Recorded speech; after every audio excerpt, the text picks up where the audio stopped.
Good morning. Thanks so much for having me. Great to see all you smiling faces this morning. And no offense to those of you who won the Hotels.com gift card, but I'm based in Boston, and for those of you who have been watching the national news, we've gotten a lot of snow. So had I known Joel was going to be doing that, I would have lobbied much more heavily for a gift card under my chair. My name, as Shay mentioned, is Katie Burke. I'm the Director of Talent and Culture at a company called HubSpot. We sell marketing and sales software, and our mission as a company is to help companies grow through more effective inbound approaches to their business. But as a company, we're also equally committed to redefining how people live and work on a day-to-day basis. So culture, as a result, has become something that we're reasonably well known for, and I'm excited to share kind of our learnings with you today. I'm actually going to start by taking us back. It's appropriate given that it's Throwback Thursday that we go back to our preschool and kindergarten days. And I want you to think about kind of the rules of the road when you're in preschool or kindergarten. Not sure where you went to elementary school, but chances are the rules look something like this. They were pretty straightforward, right? Keep your hands to yourself, listen to others, share your toys. Pretty straightforward, easy to understand, even for the tiniest of humans. And yet, when you enter corporate America, the rules look more like this, right? It's more legalese, it's a massive textbook. So even though we're fully formed adults, we're being governed by a much more in-depth set of rules. That seems crazy and counterintuitive. As a result, at HubSpot, we've actually taken a totally different approach to managing how our employees live and work on a day-to-day basis. We have a 3-word policy for pretty much everything. Use good judgment. So if you want to take a candidate out to lunch at a really expensive restaurant, use good judgment. You want to install an app that's going to help you become a better coder on a day-to-day basis, use good judgment. You want to take someone who you think could be a great candidate or employee out for a drink after work, again, use good judgment. We don't spend a lot of our calories micromanaging employee decisions. Instead, we hire remarkable people and give them the autonomy to be awesome. And so as you're thinking about kind of the day-to-day rules of your company and all those rules of the road, I'd like you to think more preschool than massive operational models, and hopefully we'll give you some ideas on how to do that today. Before I dive into that, though, and what culture is to us, I want to talk a little bit about what culture isn't. So if you ask people, sort of like we were talking about in the intro, if you ask people, do you have a great culture, do you have a great vision, people will say, yeah, we have a great culture. We have a poster right here on the wall. You can see it right here, right? There's nothing you need to do. Or people will talk a lot about perks, right? We have free beer, we have meals, that sort of thing. Well, as it turns out, the work is actually a whole lot more important than the perks. It really doesn't matter what perks you offer if the work isn't meaningful on a day-to-day basis. So when you think about what culture is not, I'd like you to consider these few things. It's not about corporate governance. It's not about just the mission statement you have stated on your wall. It's really about what defines what makes your company a great place to work. So when I think about what culture is, I think about the following candidates. So it's a bar for what's possible. Everyone's been on a team that's truly excellent, right? Some place where everyone wants to be better on a day-to-day basis. And we really want to make excellence aspirational on a day-to-day basis. So our culture code is really a bar for what's possible in our company. Ideally, it helps make me a better manager on a day-to-day basis, a better individual contributor, whatever the case may be. It's really aspirational to help me get to my next version of my best self. Second, when you think about sort of what all the resources in the world that are getting scarcer and scarcer and scarcer, particularly here in the Valley and in San Francisco, top performers are really a huge part of that, right? So whether you're a top engineer, a top salesperson, a top marketer, chances are there are dozens of you, not hundreds of thousands, not millions of you globally. And so talent is really, especially at the highest performing levels, as everyone in this room knows better than anyone, is really becoming a hard and scarce asset to find. And so culture is really one of the most powerful weapons that you have in that war. A proactive catalyst to help employees make better decisions. So think about the rules of the road that govern your employee behaviors on a regular basis. Most of them are reactive, right? If you do this, if you tweet this, this will happen to you. Instead, we really like to think about being proactive with our employee behavior. So our culture code sets the tone for the type of behavior that we expect from employees on a day-to-day basis, so that instead of just reacting to people and scolding them like preschoolers, we treat them like adults and help set the tone right off the bat. Fourth is a promise to your customers. So when we released our culture deck, one of the most surprising things was not that we heard from candidates about it, but that we actually heard from customers saying, your culture is one of the reasons why I bought your software. That means a lot to me, right? As a shareholder in my company, that means a whole lot to me. At the end of the day, our brand is a promise, and your employment brand is a huge part of it. So really defining what your culture means can help people know what to expect when they're buying your product or working with your team. And finally, it's collective clarity on what it means to be part of your organization. So if you wear a San Francisco 49ers shirt, or if you wear a New England Patriots shirt, that means something. For those of us who are New England fans, it means you're world champions. Sorry, I had to do it. But it really means something sort of beyond just the logo and where you're from, right? And so what defines kind of, yeah, sorry, Joel. It wasn't an intentional Seattle, New England dig, but it just happened to work out. All kidding aside, when someone wears your logo at a company softball game or to an event like this, it should mean something, right? I felt the excitement of Joel's team and of what it's like to work at Expedia when he was talking about it, and you felt the excitement in the room. We really want all of our employees to feel that on a day-to-day basis, and so making that investment in your culture gives people clarity beyond just where they're from for what it means to actually work and be from your organization. So I'm going to talk a little bit about why culture matters and what the data actually says. So College Feed did a survey of 15,000 millennials. And in as much as millennials have earned themselves a really bad reputation in the mass media, as it turns out, they actually don't care most about compensation and what they're paid and what beer they have on tap. They actually care the most about people and culture, because they know, as many of us do in the room, that when you're young, a lot of your career is defined by the company you keep and the people you're around and the culture that helps grow you. And so as a result, culture is really the top thing that helps decide whether or not. So for example, the CEO of Zillow responding to those reviews helped inform a job decision for why someone actually took that job. The same is true in aggregate. That wasn't a one-off example. And yet, in spite of knowing this knowledge, in spite of the numbers, and in spite of all this survey data, this is what the time investment for culture looks like at most companies, right?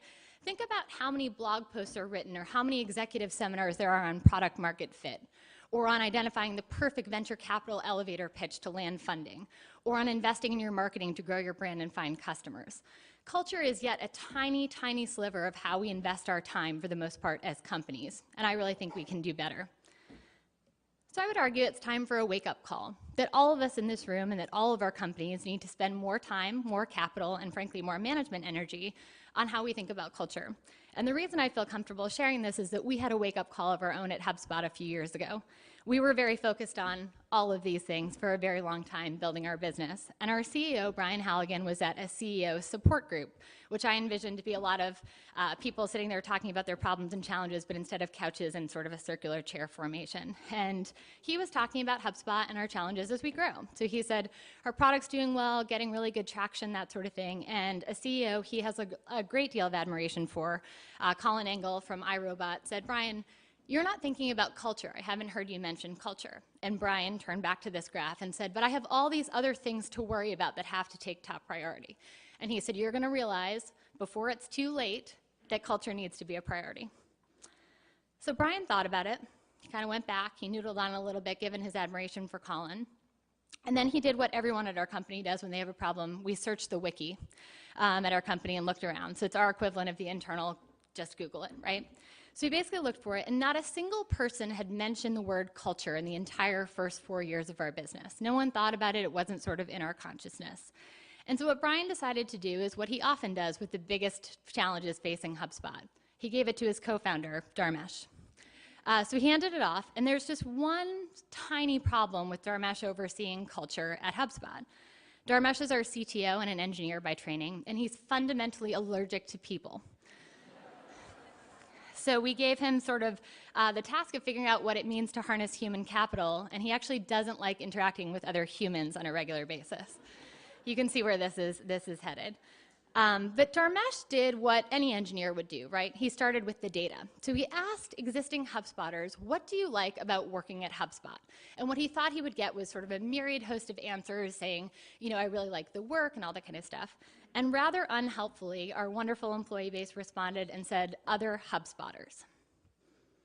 Helpful, but very, very hard to replicate, right? So what do you actually do with that information? And so our realization on overall culture has been, it's actually incredibly hard to engineer serendipity and to win over employees' hearts versus just their minds. So the soft stuff when it comes to culture is really the hard stuff. Those intangibles really matter, and winning over people for why they should work with you on a day-to-day basis is actually incredibly, incredibly hard. So much so that this is the analogy Dharmesh uses to explain how and why we invest in culture. If you don't have a great product, your marketing is likely going to be meaningless. Similarly, your recruiting without a great culture is sort of, it's a house without a foundation. So here's what we did about it. We spent a lot of calories internally talking about what our culture meant and what that stood for and why we were going to invest in it. And then instead of hoarding it like a patent or trademark or something you'd keep under covers like an iPhone product launch, we released it to the world. And the result was pretty staggering. HubSpot's Culture Code has over 1.5 million views on SlideShare, and it's inspired reactions from our customers, from our competitors, and frankly from partners that work with us on a regular basis. It is the most powerful recruiting tool that we have, bar none.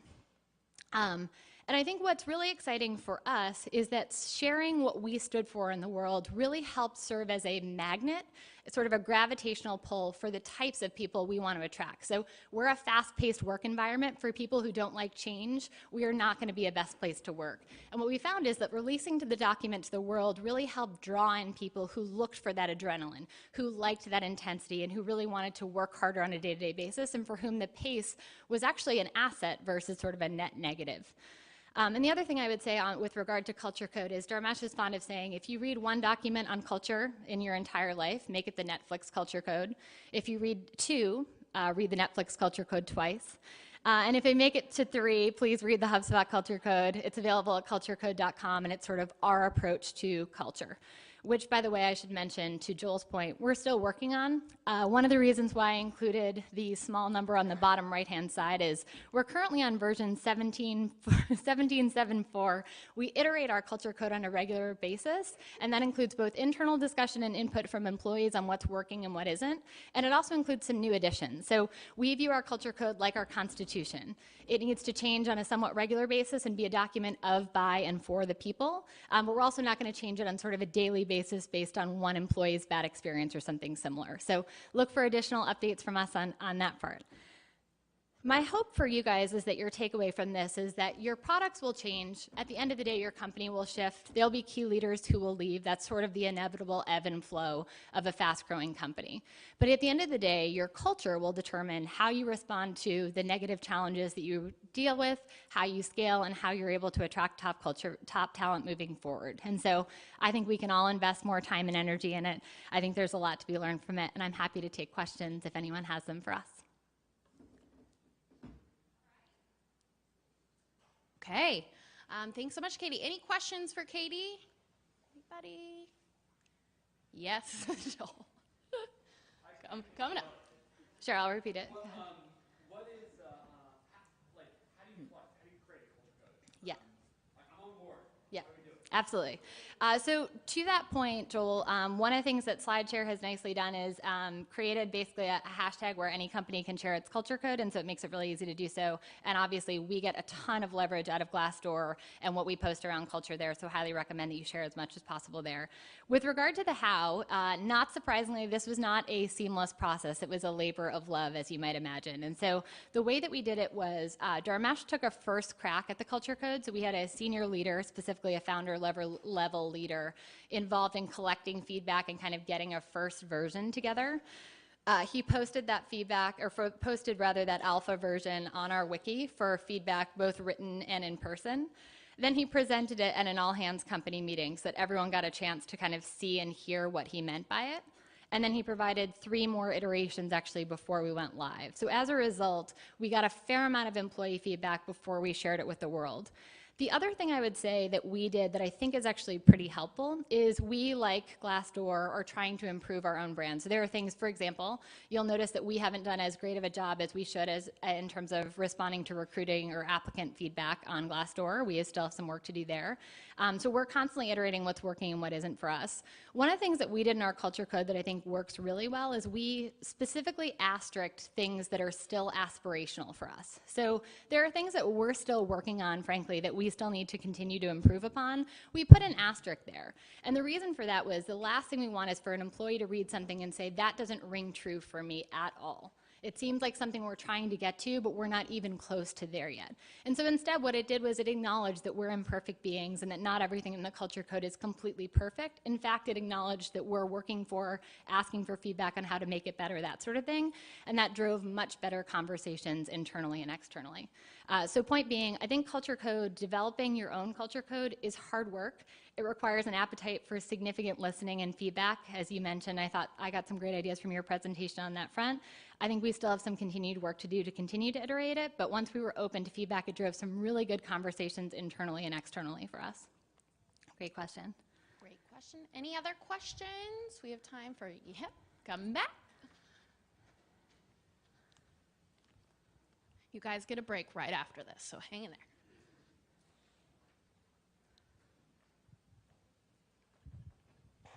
I just wanted to make sure you had to run all the way to the back.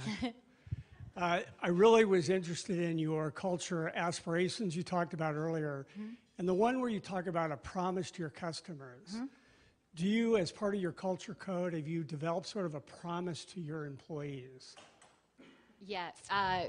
Outstanding question. The way that we look at it is actually that the culture code represents sort of our promise to employees, and by sharing it with the world, we're as a result all as managers held more accountable to it. And so I actually think the culture code, if done correctly, represents that unto itself and then serves the dual purpose of actually being helpful to your customers as part of your brand promise. As far as our commitment to employees, the two things that we stand for as a company above all else are transparency and autonomy. So one of the reasons why we're so closely affiliated with Glassdoor is that we share a commitment to transparency. So for those of you who aren't familiar, HubSpot went public in October. We're super excited about that milestone as a company, but we've spent a ton of effort making sure that that doesn't change the tenor of how our employees interact on a regular basis. So every single one of our employees is classified as an insider with the SEC, so we can still share a ton of information with them internally, and they can still feel as invested as they did before in our success as a company. So if you start day one as an intern at HubSpot, you have access to essentially all the same data as our CEO, our CTO, our CMO, that sort of thing. And the reality is we do it for the same reason Expedia does. We want those fresh eyes. We want great minds putting kind of their energy and effort to problems that have existed at HubSpot for many years. And so I think if you do your culture code right, it represents a promise to employees, to customers, but then it also represents sort of an open door on how you can continue to get better. And our transparency is a huge part of that, both internally and externally. And then secondarily, our second kind of commitment in terms of core values is autonomy. So as I mentioned earlier in my talk, we hire remarkable people and give them the autonomy to be awesome. Our engineers ship code within the first week on the job. It's a requirement. And the reality is because we really want them to feel, see, and breathe their commitment to our customers and to the success of our product. So if you have to wait for 9 months to a year to actually influence the product and feel a part of it, you're not going to feel that same connection as within a week you've shipped something and you know that people are counting on you for that. We really make that a part of our culture. So we give young people a ton of autonomy. We give, frankly, everyone on our team a ton of autonomy. Autonomy and transparency are our core commitments, and then the culture code just sort of goes above and beyond that. All right, we have time for one more question. Any more questions out there? There's one up here.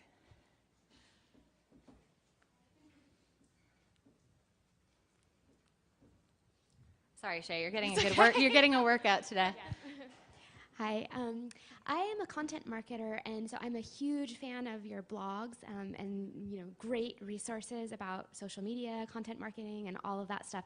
And I was wondering if you could talk a little bit about that and the role of content marketing as part of your employer brand. Absolutely. So first things first, thank you. I really appreciate it. We have 2 million people that read our blog on a monthly basis, and we thank you for being one of them. I never get sick of hearing that, so thank you so much. When it comes to content marketing, clearly we're a marketing company, so that informs kind of how we think about pretty much everything. But I also think it informs how you think about both internal and external storytelling. So I think one of the mistakes that people make when it comes to employment branding is they make it very boring and stodgy, right? They make it very rules focused. That's why I always go back to kind of the corporate governance book. You shall not do this, you shall not do this. It's like the 10 Commandments, which is, not super inspirational from an employment branding perspective. And so when I think about what's been the biggest takeaway from us from a content marketing perspective, it's been twofold. One, share what you know with the entire world. So we've shared what we think we know about culture with the world and been pretty transparent about it. And then the second thing is tell a good story. So we've been really honest and earnest about what's worked for us and what isn't. And so, for example, one of the components of our autonomy is that we have unlimited vacation. So now that I know more about Expedia, I have a lot more ways to take it and use it. But point being, you can talk about unlimited vacation ad nauseum, right? And people just kind of get sick of it. And instead, what we found was candidates weren't really hearing that. They heard unlimited vacation. They were like, what does actually mean? Can I actually take it? That sort of thing. So instead, this year in our year in review, what we did was we highlighted employees and where they went on their awesome vacations. We have a woman on our team who went to over a dozen Justin Timberlake shows all around North America. You can imagine she has some incredible stories to share. We had 3 different people from our sales team who used unlimited vacation to go to the World Cup for 3 weeks. And point being, when people see and hear people taking trips and feeling freedom from work and getting excitement and new experiences and exposures, they feel like that could be me, right? I can actually all of a sudden picture myself working at HubSpot and enjoying the World Cup with 3 of my colleagues from the sales team sort of thing. And so I think our influence in the content marketing space has encouraged us to do 2 things. It's share what you know with the world, don't hide it. We really believe that sunlight is the best disinfectant, and so sharing what you know, the mistakes that you've made, that sort of thing can only make you better as a company. And then the second thing is just tell a good story. People want to be around interesting people and people who are great storytellers, whether you're at a cocktail party or a company. And so from our perspective, we really want to tell a compelling story on the employment brand side. So we really think about every internal post that we do for a new benefit, we think about from a story perspective. Does this make sense? Is it interesting? Would I want to sign up and join this team sort of thing? And I think when you do that, your entire employment brand gets better. Awesome. All right, you Thanks guys, so much, with guys. that, we're going to take a quick 10-minute break, and don't leave or you don't get your swag.